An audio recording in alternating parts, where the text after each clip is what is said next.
What up, y'all? It's your boy Kareem Supreme. Check this out. I just want to talk about the rapper, the D.O.C. Lately, he's been trending on social media. He's been participating in the punk rock scene, and a lot of people are kind of like raising their eyebrows, like, what is he doing? I saw one post where it says something to the effect that D.O.C.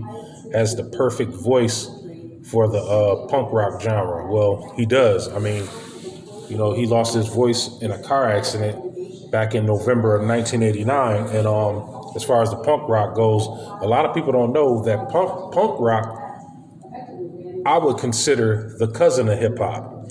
Okay, put it like this: if hip hop had a mother and father, okay, disco would be hip hop's mother, and funk would be the father, and punk rock would be considered the cousin because put it like this. Let me explain it to you. When hip hop was created up in the South Bronx, New York City, it was only in parks and recreation centers, and they couldn't get into discos. They couldn't get into the discotheque because it was a dress code and this, that, and the third, and you had to act a certain way. It was more disco influenced. It was a disco atmosphere, so you couldn't go in there with sneakers and your pants hanging down, or hoodies or nothing like that, or jogging suit, Adidas jogging. You couldn't. It had a dress code. So once the downtown scene got a glimpse of what was going on up in the South Bronx, the punk rock scene said, "Hey, this is a rebellious genre just like us," because hip hop was an alternative to disco, and punk was an alternative to heavy metal. So punk and new wave are basically the same. New wave is just more synthesizer based, and punk rock is more guitar based. But a lot of punk rock groups have new wave songs, and a lot of new wave group have punk rock songs on their album. You know what I mean? Kind of like how hip hop, rappers have hip hop songs, and then they may have an R&B song. You know what I mean? Sort of the same cadence. So yeah, so for the D.O.C. to be participating in punk rock, I think it's a good move because he definitely has the right voice. They have a lot of punk rock artists making that voice on the mic. Hey, that's them. Some of those groups are pretty huge. They sell out wherever they go. That's a good move for the D.O.C.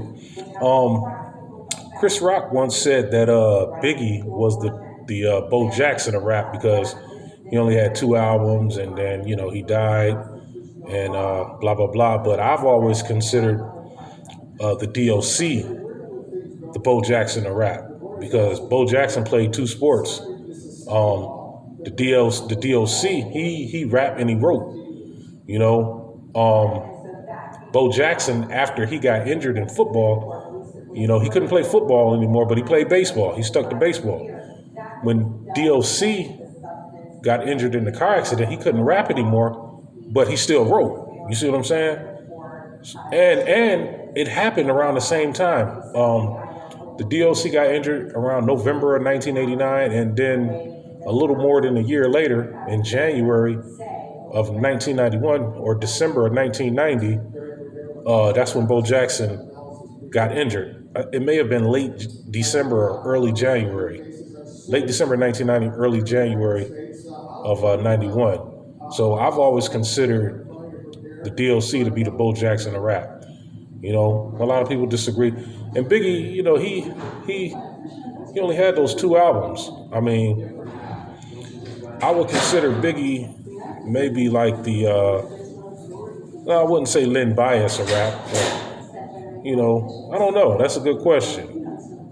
But I would definitely consider the D.O.C.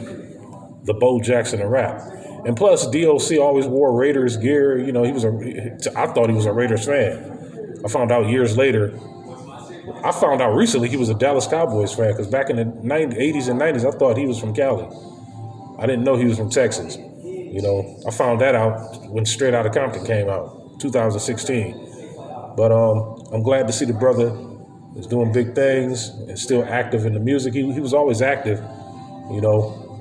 As a matter of fact, he introduced NWA to Suge Knight, because when D.O.C. came out with his first album back in 1989, his bodyguard was Suge Knight. Suge Knight was his bodyguard, and a lot of people don't know this either, but D.O.C. wrote the majority of Eazy-E's and Dr. Dre's lyrics. You know, I'll say he wrote like maybe 60%, and Ren and Ice Cube, wrote the other 40. So yeah, D.O.C. is he's a very important artist in hip hop culture. If he wouldn't have died, I'm sorry, if he wouldn't have gotten to that car wreck and never lost his voice, he would have been the Rakim of the West Coast or South. Most people consider him a West Coast rapper because Dre brought him to L.A. and he wrote for Easy. But either way, he would have been like Rakim because his breath control was phenomenal. His lyrics was phenomenal.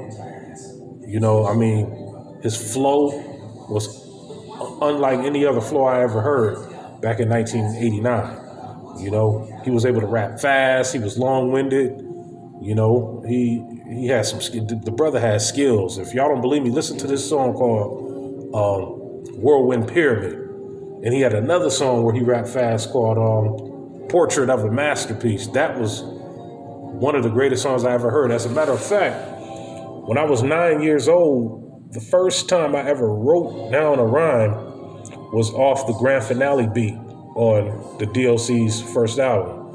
It was the last song on the album, and it featured Ice Cube, Eazy-E, NWA, and MC Ren. It was a posse cut, and I didn't even know how to rap then. I just wrote the verses. I just wrote down what they were saying, and I just studied how, the rhymes and the lines rhymed on time, and so just by writing those, mainly MC Ren's verse on the grand finale, just by writing his verse out, I was able to see how he wrote it, and then I was eventually wrote my own rhyme, So I would bite somebody else's rhyme, write it down, memorize it, look at how it was put together, and then write my own rhyme. That's how I started. So shout out to the D.O.C. Y'all got any questions or comments, hit me up. Peace.